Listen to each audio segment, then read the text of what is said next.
welcome to Echo. Yeah, that's cringy as heck. But yeah, subscribe, like, comment, share to friends and loved ones. I'll try to pump more videos out. You know what I'm saying? It don't matter. Listen, when I want to finish a game or visual novel or whatever, I finish it. If I don't, you'll know. It's like, oh, motherfucker just ended it on episode 8 or something. But yeah, thank you for clicking on this video. I think that's it. Get back to the thingy. Because I'm curious, what's gonna unveil in this game or in this visual novel? What is it? A story, as Quentin Tarantino once said, a story should unfold, not just boom, boom, boom, boom. Here you go. Here's the info, lore dump, whatever. I'm curious. There's a pause as I wait to see if TJ will say anything. When he doesn't, I clear my throat and step forward through the door. Hey man, you okay? Not really. I don't say anything in return, instead spreading my arms out in the cool air of the mansion. I turn around and wait as TJ steps through the doorway, the links framed by the golden sunlight. So I had to like breathe in. Oh, it's freaking cold right now in the Philippines. It's not cold like freezing cold, but chilly weather. Chilly Willy did it. I'm kidding. Fine hairs of his fur lit up like white hot wires. This guy's down bad with TJ. It's kind of getting weird and concerning, even for me as someone who's just outside of the thing, right? I see Carl's hand that's not on the door sort of twitch, like he's grabbing something in the air. Hey. TJ stands next to me, looking back at Carl. Hello. Carl rubs vigorously at his arm. Listen. Carl pauses. I get the idea that he's wanting TJ to tell him that everything's okay so that he doesn't have to explain anything. That would definitely make things easier. But he doesn't say anything, just watches the ram. Carl rubs one out behind his head for a second, looking back out the door. I'm not sure why it's so hard for him to apologize to TJ. I had thought it was weird that Carl had apologized to me instead of the Lynx in the first place. Listen. Carl takes in a big, shuddery breath, blowing it out loudly. I was really messed up earlier. I wasn't thinking right. Yeah, man, you were smoking a little bit that Zaza too much, or you may be going for the hard stuff. TJ continues to watch Carl silently. His ears are up, at least. Carl stutters and stumbles over a few more syllables before he continues. I just wasn't thinking straight, okay? He scuffs the hardwood floor loudly with a hoof. And I don't think you did anything like that. I was just pissed off. TJ is quiet for a few more seconds, but Carl doesn't offer anything more. So, why were you angry?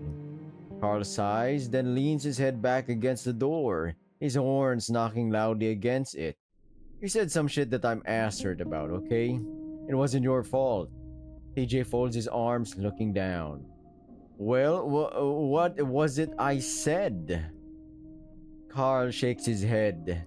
Stupid shit. I mean, stupid because of me. Stuff about school, car accidents, just brought old stuff up for me. Oh, but I don't think you ever did anything like I said. I was just being a huge dick. Sorry. His voice breaks a little at the end and he quickly looks at the floor, his ears down. TJ is again quiet. I think about changing the subject now that the apology is out of the way. But TJ speaks first. Thanks, Carl. And I'm sorry I brought stuff up like that. I'll try to remember in the future. Carl, yeah, he was kind of being like throwing shade with Carl a little bit, like, oh yeah, whoa, who here has never had a car accident before? It's like, come on, man, come on, Tej. Carl shakes his head, looking back up. Not your fault. We stand there awkwardly for a few more seconds. I guess I thought maybe Flynn had been saying stuff to you. That was why you said it. Huh? Oh. Carl's non-denial hangs heavy in the air. I haven't seen Flynn in days and I'm wondering what he's been up to in that time. I'll have to ask Carl when TJ isn't around. As of now, though, I want to change the subject because things are getting awkward. So, TJ had an idea about the scavenger hunt thing. Carl looks at me as if just now realizing that I'm there. Scavenger hunt? Oh yeah, the treasure hunt. TJ scratches his arm looking embarrassed. Sydney's treasure hunt? TJ scratches hard at his arm, looking more and more flustered, so I jump in. Yeah, we were thinking about actually doing it too, maybe find some closure. Carl frowns. Really? TJ stops scratching at his arm, his ears coming back up. Yeah, I believe things happen for a reason. That you found it now while we're all here means something, I think. Man, I mean, it's really old. You even think any of that stuff would be out there right now? Maybe, but I guess I'm not really looking to find anything. It's like a thing we can do while we remember him. I think it's a good way to find closure. I tried to back TJ up because I want to get in his fucking pants and his under those shorts like it's freaking swimwear. That's what my man is thinking right now. I'm not even joking. Undercard, someone bewildered say, okay, the ram strokes his chin. Wait a minute, that's my phone. The ram strokes his chin. Thank God that was the only thing he's stroking. I guess that sort of makes sense. I mean, if you're okay with doing it, we're doing it? What are we doing, huh? TJ squares his stance, looking up. I am. It's been so long feeling this way. I feel like this might be our last chance to do something. Carl looks over at me. I nod, indicating I feel the same way. I don't fully understand this new direction in TJ either, but I sure as hell supported him. Well, okay then, I'll go grab it. You want to just open it now? Let's go to the motel or something, with Jenna there too. Okay. Carl finally shuts the door before making his way to the stairs. TJ seems to deflate then, his shoulders hunching back in. That wasn't so bad, I mumble to him once I think Carl's out of earshot. Yeah, it was okay. We stand there awkwardly as we wait. The whole situation is so strange. Carl comes back with a crumpled looking white envelope in his hands. TJ eyes it, the fur standing up on the back of his neck. So, you dudes want to drive back to the motel or? Actually, we didn't drive. Carl drops his hands at his sides. Are you are you freaking serious? I can't walk in that heat. TJ did. I tug up some of the fur on the lynx's neck to show Carl. TJ actually jumps a bit and I quickly let go. I want to ask him what's wrong, but Carl keeps talking. Man, I'm gonna smell like shit once we get there. The sun's almost gone anyway. Carl smirks at me. I sweat walking in the winter's time. You can take a shower at the motel. Carl blows his breath out loudly, frowning. Okay, but I'm gonna put on more deodorant before we go. Aw. The walk back isn't so bad. Carl makes it out to be a lot worse than it is with all his gasping and wiping his face constantly. TJ gets a text from Jenna to meet at the diner instead of the motel since she's going there for dinner anyway. Once we walk in, Carl lets out a gasping groan of relief that turns a few heads. Jenna looks up from a corner booth and waves at us. I wave back and start making my way over. Going to the bathroom, gotta wipe my pits. TJ makes a sour face as he follows me to the table. Jenna scoots in so we can slide in next to her like it's So what's this all about? I can't do her voice, I'm sorry. Carl found a treasure hunt that Sydney made. Jenna toys with her brown leather purse staring at it. Oh, okay. Like a map or something? A letter. What are we going to do with it? Well, I look over at TJ, but he doesn't say anything, instead looking out the window at the sunset. Such a romanticist. There we go. We're thinking about doing it.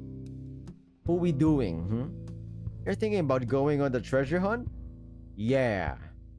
I mean, Jenna pauses, clearly trying to choose her words carefully. I mean, would there be anything left of it at this point? It would have to be at least 11 years old by now. Jenna looks over at TJ, studying his reaction. He doesn't give her anything, though he's still staring out the window. I spread my hands out on the table, instantly regretting it as I feel the grease slide around under the Ew, that's poking. That's vile. We're seeing it more as a closure sort of thing, a send-off. We're not really expecting to find something. TJ finally looks back at us. He made it for us, so I feel like we should do it for him. Hmm. Huh? Huh. Jenna stares back down at her purse. I guess Flynn won't be involved. No. And Leo? He's going to be busy for most of the week. I don't think he'd really want to anyway. Why not? Now TJ looks like he's trying to choose his words carefully. He pretends like it never happened. I don't want to bring it back up for him. No one says anything else until Carl shows back up, the fur on his head and face a little wet. Hey Jenna. Carl? Jenna nods at him as he sits across from me. He reaches across the table, snatching up a menu from the metal holder in the center. I'll pay if anyone wants something. Jenna curls a lip in disgust, but I'm starving, so I start browsing the menu as well. TJ goes back to staring out the window, and I can see his ears twitching around. So, where's this treasure hunt thing? Carl looks up and sees that Jenna's staring at him. Huh? Oh, I have it. I'm gonna order real quick though if Chase is ready. I nod and Carl waves his menu at Janice, who quickly bustles our way with a tray of glasses of water. She's wearing pants now, but there's definitely still something off about her. Her eyes are wide, her smile more like a grimace as she sets down our glasses and straws. She takes her orders well enough, though, and Jenna She takes her orders well enough, though, and Jenna waits patiently as Carl and I order meal and TJ gets a smoothie. Carl methodically tears off one end of the wrapper of his straw before it blows on the other end, shooting the rest of the wrapper at me. I flinch and try to catch it, failing as it falls to the floor. Jenna clears her throat loudly. So, where is it? Carl looks at her, the straw still in his mouth. Huh? Oh, right. Carl reaches into his pocket and pulls out the envelope. He pushes it into the table face up. Okay then, so after this you have to draw another card before battle. Oh wait, this ain't Yu-Gi-Oh! There's writing in black marker on the front. Treasure hunt number 7. We all stare at it. Should I read it? Carl sets a hand down on the letter. Or someone else. Carl's eyes briefly flick over to TJ, then quickly look back down at the letter. TJ's hand comes up, then surreptitiously scratches at an ear before letting it fall back in his lap. It does seem appropriate that TJ opens it, but if he doesn't want to. Carl looks just as hesitant, so I finally reach out and gently slide it out from under his hand. I can read it. Holy shit, everything just went silent. What the fuck? I'm not even joking. Like, at this part of this video, I don't know if I should really not. I don't know. No one objects. I open it carefully, not wanting to rip anything as I pry the adhesive apart. You know, one of those, like, everyone's just doing their own thing, and then the record scratches. Everything stops, and they're staring at you. This is what it feels like right now. A chill goes up my spine for some reason. I don't like that Minecraft cave sound, man. A strange, surreal vision comes to my mind's eye of inky blackness leaking out of the envelope, spitting slowly across the table. I can feel it, too, like a cold draft is wafting from inside.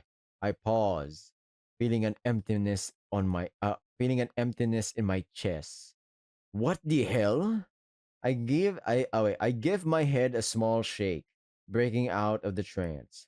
I guess it's only natural I feel this way. That's Sydney's handwriting on a letter sealed after he licked it. He loved making these treasure hunts. It's really sad, so it makes sense that I feel this sudden drop in mood. I swallow as I continue to pry it open, the feeling getting worse and worse as I do. When it's finally fully open, the feeling slowly subsides. Tension. Tension in the air seems to melt away, too, like the whole town just let out a sigh of relief. I look up for a moment at the others, wondering if they're feeling the same way. It's hard to tell as they're all looking intently down at my hands. I quickly look down again and stick my fingers up inside, feeling a piece of paper catch on a pad. Gently, I press down on it and slowly slide it from the envelope. It's bright white copy paper, folded once in half. It's been creased so long that it's starting to part at the fold, the middle part so that the edges are barely holding it together. Black blotches bleed through the paper, probably written with the same thick marker that was used for the envelope. I gently unfold it, not wanting to rip it apart more than it already has been. Wait, what? The big, blocky black letters are sloppy and childish. Even though it's only a few sentences, it covers the entire page. The last few words trail off into a tiny, almost illegible scrawl. I'm burping, I'm sorry. Scrawl. Sorry, that's very unprofessional of me. It droops off down the side of the paper as Sydney realized he'd ran out of room at the end. Okay, I clear my throat. Let's start reading aloud. Welcome to treasure hunt number 7. This is the biggest one so far and it took a long time. So no cheating this time. I'm talking about you, Carl and Chase. No skipping steps. First clue, these things fly really high. It's in their home with my comb. Chase, you don't have to do this one. I know you hate it. We'll see if you figure it out. Good luck, guys. Sid. I feel my throat close up just a little as I stare down at his name. He always wanted to go by Sid, but it never stuck, so none of us ever did. It just didn't suit him. I look back up at the others. Carl is still staring at the paper, and TJ's looking out the window again. Jenna has a hand up to her mouth, staring as well. Wow. Then she wipes at her eyes and I look away. I guess I never really thought about how this might affect Jenna. She and Cindy never really got along because of the way he treated TJ. But still, he was just a kid, like the rest of us. Carl lets out a ragged cough. That whole cheating thing was totally you, Chase, not me. I love this guy. I look up at Carl, raising a brow. You're the one that told me to do it. Carl smirks. And you're the one that did it. What did you do? TJ asked quietly from his corner, finally looking away from the window. Well, Sydney liked to reuse certain hiding spots. I mean, there were only so many places he could use. Yeah, and Chase went straight to Sydney's mailbox and ruined the whole thing like a boss. I was like 8. Turns out it was the last spot and he got the prize. Carl makes finger quotes around the last word. Yeah, one of those plastic clapper things we used to get in elementary school for reading a lot. He was so mad. Yeah. I remember dropping it on the ground because of how lame it was. I also remember Cindy crying, but I'm not gonna bring that up. Carl seems to have at least lightened the mood though, and Jenna stopped wiping at her eyes. I'm starting to think TJ was right about this whole closure thing. I know where he's talking about for this one though. I tapped the paper with a finger. Yeah, it's the birdhouse. Birdhouse? Where is that? The forest. TJ sits up straighter, ears up as well. The birdhouse is on one of the trees close to the road. Oh, but I never went in there because of all the stuff that would get in my fur. TJ looks back out the window. The sun gone now, though the clouds in the sky are still tinged red. You guys want to do it tonight? Really? It's getting kinda late and we still gotta eat. Carl looks eagerly over the front counter through the small rectangle that leads to the kitchen. We can use Chase's car. Besides, it might be kind of fun in the dark. Huh. TJ adds the last bit meekly. Hell no. As long as you guys know where it is, it shouldn't be a problem. I gently fold the letter back up and start tucking it back into the envelope. What did you mean by saying you didn't have to do that one, Chase? I look up at TJ, then back down the letter as I gently press the lid of the envelope closed. I thought I saw something and got scared one time. It was a long time ago, though. At least that's what I think he was talking about. I think. Jenna clears her throat, seeming to have collected herself. I think I remember that. My parents told me about it. I frowned. Really? I didn't like the idea of that. What did you see? I shrugged. A person in the trees. Okay, that is kinda... I mean, if you're a kid and it's dark... Wait, maybe it's not dark. Maybe they just saw someone in the trees and they were like, oh my god, it's a man, a woman, I don't freaking know, a person in the trees. Oh, never mind, that's actually worse. A hanging person. Oh, TJ shudders. So hell fucking no to going there tonight then. Sorry for the F word, Tej. It's fine, I saw a lot of things as a kid. I'm not going to tell them how I'm definitely still scared of that place. Besides, TJ looks really eager to start this, so I'm not gonna ruin it for this guy is simping for TJ. This is insane. But really, that's not what's bothering me right now. I look down at my hands as I try to work out a timeline in my head. When was it that incident happened in the forest? I thought I'd been 10 at the time since that was when I'd started going to a psychiatrist, and it started going because of that. But that would be impossible because here we are. A plate with a massive burger and steak fries lands in front of my face. The big coyote sets a smoothie down for TJ and an even bigger veggie burger down for Carl. Hey Janice, is Julian working today? Janice smiles at TJ. No dear, he's only here when I'm not. He'll be in tomorrow if you're looking to find him. Okay, thanks. Janice then clutches her tray to her chest and watches us for a moment. Listen, Chase and TJ, why don't you come by my house again when you get the chance? I look up at Janice and see that she's got a strange look on her face. Confused and worried look. What's wrong, Janice? She is kind of freaking me out. I don't know, something's off about her. Drugs? We're trying to be logical here. TJ's voice is full of concern. Did we do something wrong? No, you did everything wonderfully. I just want to have a talk about the way I acted the past few days. Janice lets out an exasperated sounding laugh. Not really sure what came over me, just now realizing how strange it all was. She glances at Carl. What we can talk about later, in person. Enjoy your dinner. She buzzes off, tray still held against her body. Carl watches her go, stuffing a few fries into his mouth. What was that about? The way Janice had looked at Carl makes me think she doesn't want him knowing about what had happened. I think she just feels bad for making us work so much. I look over meaningfully at TJ. Yeah, maybe. TJ quickly starts sucking on his straw. Well, she should. Jenna's sitting back in the booth, having taken out her brush to start grooming the fur on her face and head. I inconspicuously slide my plate a little further away from her. Well, once we finish, we can go get my car and head to the forest. Who the fuck goes in the forest at night unless you're camping? As I lift my burger and take a bite, I look over the counter where I see Janice leaning over her notepad. Her shoulders are shaking and it takes me a moment to realize that she's crying. Holy shit. Okay, this is a forest. The forest is really just a patch of trees on the side of the road near Leo's house. While it's technically small, it still covers several acres, which is enough to get lost. This is scary. Let's say you just have a house. Don't even have a fucking wall or a gate, and there's a forest just beside your house. My man, that's scary. Bears, coyotes, I don't freaking know what can come out of the fucking woods. A forest. The sky is a soft blue now, just enough light to see by. It won't be long before that won't be the case, though. I pull off to the side of the road in the spot where I think the birdhouse might be. It's been well over a decade since the last time I've seen it. It's probably where the treasure hunt is going to end, considering the time that's passed. The birdhouse probably isn't even there anymore. We all step out of the car into the warm, evening air. Carl folds his arms on the hood of the car and grins at me. See?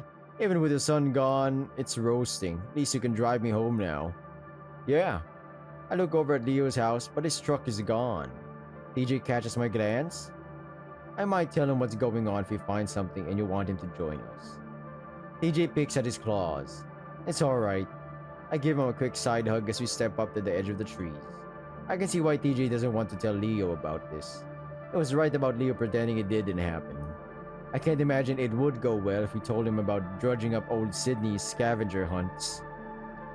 He'd freak out. That his ex is doing all adventures. So where is it? Jenna looks into the empty ditch between us and the forest, wrinkling her nose at the old scraps of garbage inside. Well... Carl looks up and down the tree line squinting. It kinda looks different now, but I think it's about here. It's only like 10 feet in, right? Carl looks at me. That sounds about right. You can fan out and check all the trees that's close to the road. TJ jumps across the ditch lightly, much more lightly than the clumsy hop I execute right after. I land unevenly in the opposite incline and windmill my arms as I lean back. Carl starts laughing before I even fall, but TJ reaches out and grabs me by the shirt, yanking me back up from the ditch. I fall into him awkwardly and quickly step back, brushing myself off, even though there isn't anything on me. Are you okay? I'm fine, thanks. I glare over at Carl, who's still laughing. Did you even try, man? He leaps over easily, clearing the ditch along with a few more feet. That's not fair, I'm an author. Don't let that hold you back from achieving your dreams. Then I like to delicately step around the garbage before climbing up the other side. It's okay, you swim better than any of us, Chase. I sigh. Thanks, TJ. I turn back to the forest, which is much darker as the light struggles to filter through the branches and leaves. Well, let's start before it gets too dark. As we spread out amongst the trees, I'm struck with how quiet it is. The only sound is the crunch of our feet on dead vegetation, and that starts to fade as the others move further away from me. Comment down below, would you go to... Well, I'd do this as well if I had like friends with, right? If it's just by me, I don't think so, man. Woods, forest at night? I don't fucking know. What if some crazy serial killers out there, or some guy just wants to have fun? I don't want to be part of the fun. I zigzag through the trees, trying to get a look at their full circumferences.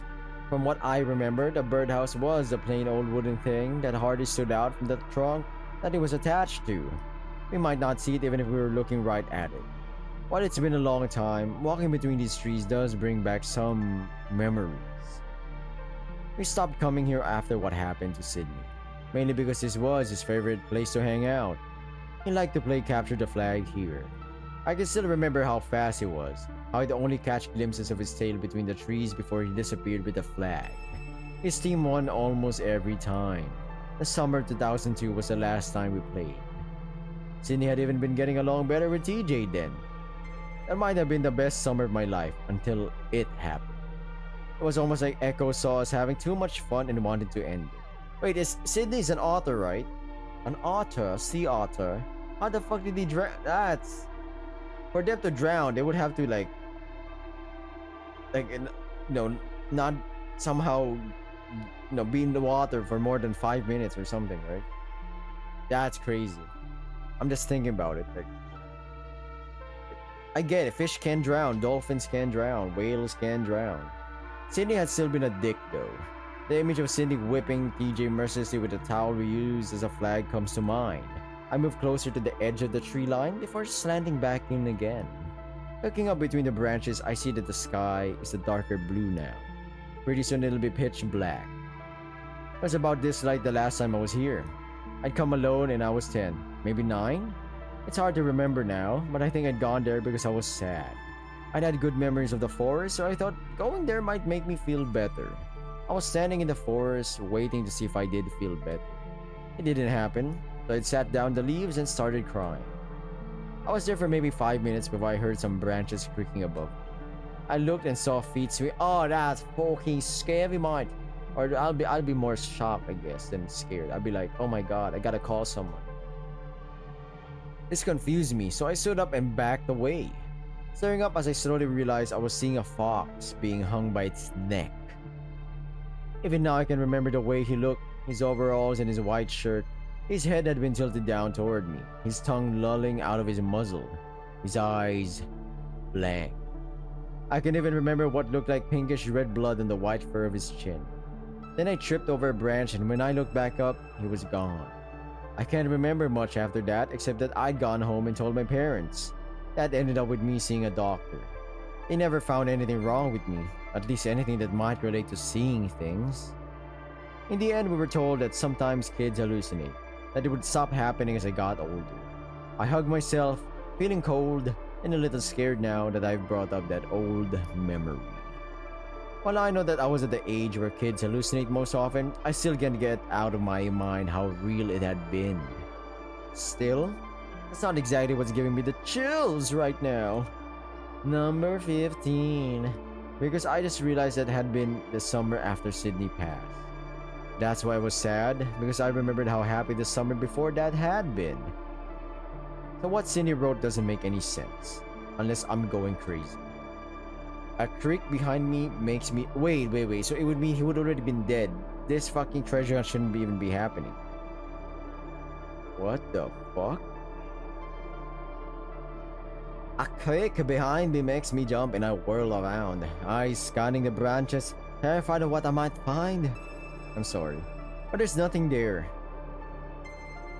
There's branches creaking in the wind. I stare for a while longer before a shot from far down the line of trees makes me jump. I found it!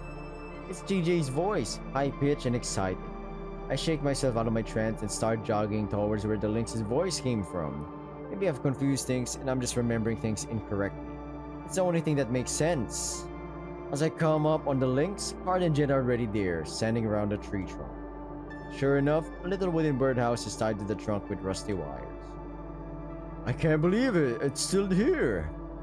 It does look pretty beat up. Jenna points to a little wooden plug in the opening. It's closed up. Think it's been closed this whole time? I don't know, maybe. TJ pokes at the plug with a claw, then grips around the edges with all his claws before gently pulling the wooden, cork-like thing out. A thick, sticky-looking trail of cobwebs follows it. We all stare at the dark hole that's revealed. Chase, wanna reach in there? I'm sure there aren't any spiders. I shiver involuntarily. I don't really want to either. Jenna sighs before pushing past TJ. Bending over, she picks up a twig and sticks it into the hole before swirling it around. When she pulls it back out, it's like she's made a cotton candy cone of spider webs. She drops that, then takes out her phone, turning on the flash before holding it up to the opening. Well, we all wait anxiously for her to say something. There is something here. And with that, she reaches in with just her fingers. After a few crinkling sounds, she pulls out a Ziploc bag. Inside is a folded up piece of paper and a blue comb. Holy shit, no way. Well, no one's ever come back here, so I guess it makes sense. He actually put a comb in there to make it rhyme. Huh. Jenna makes a few jerking motions away from the birdhouse to get rid of the cobwebs. She looks around and sticks it out to me. Since you read the last one... That's awful, but oh yeah. Okay. I glance at TJ. But it doesn't make any indication that it might want it. The bag is covered in what looks like dirt and cobwebs. A few clumps of both dangle from the bottom. I open it carefully, and when I pull out the paper, I can tell that it's been wet a few times.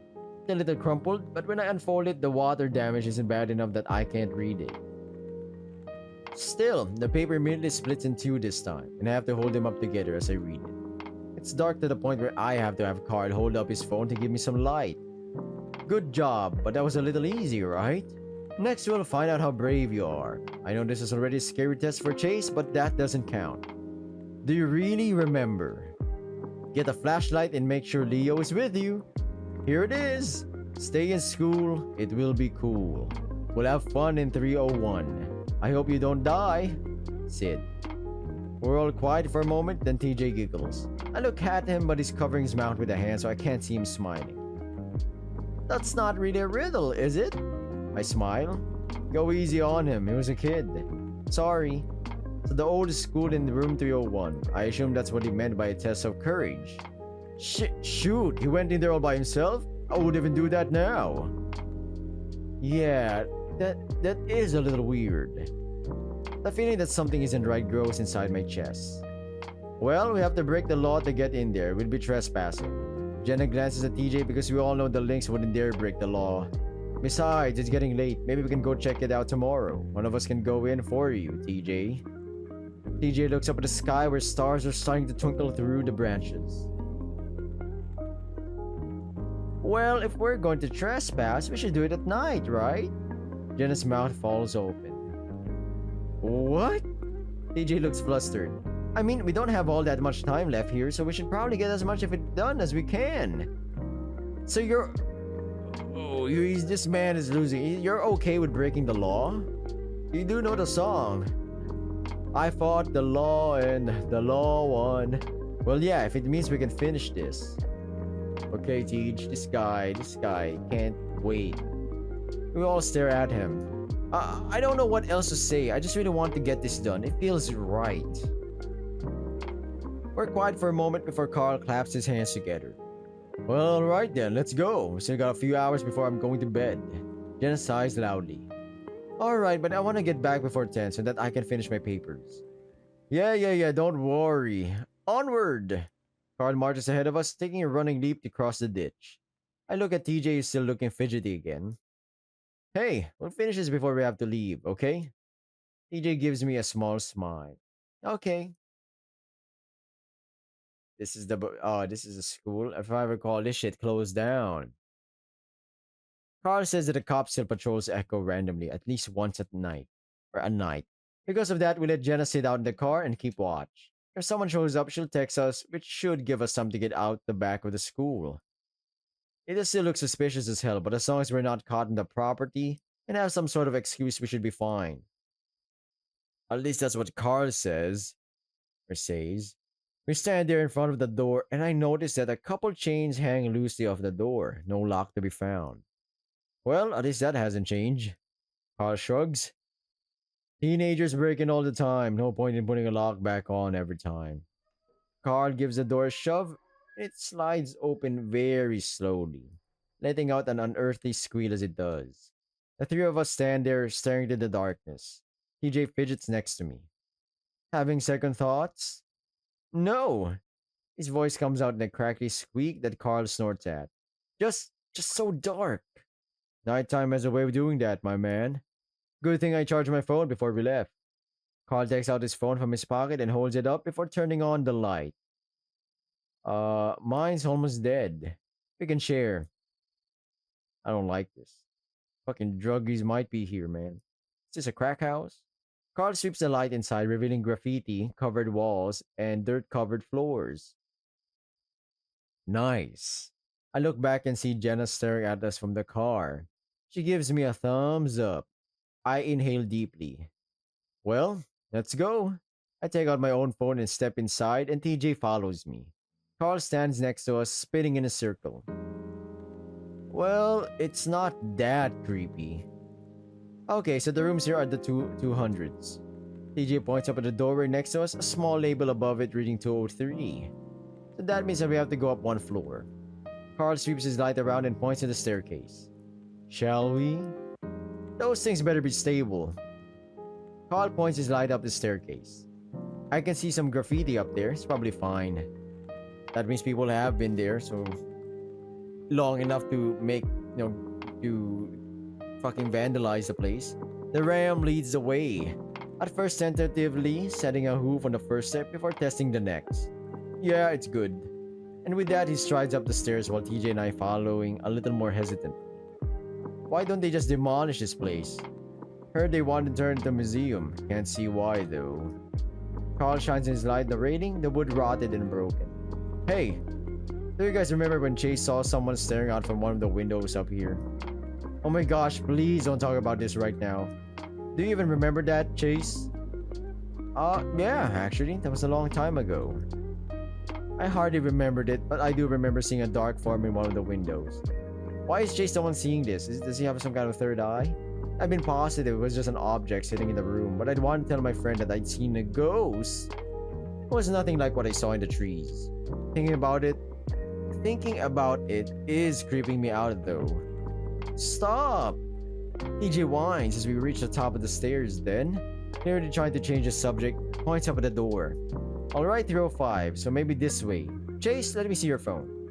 TJ takes it from me and points it up the next door over. Yeah, 304, so the last one down. He hands me back my phone and stands there a moment. Carl chuckles. Want me to go first? You scared? TJ glares at him. Come on, guys, I want to get out of here too. Okay.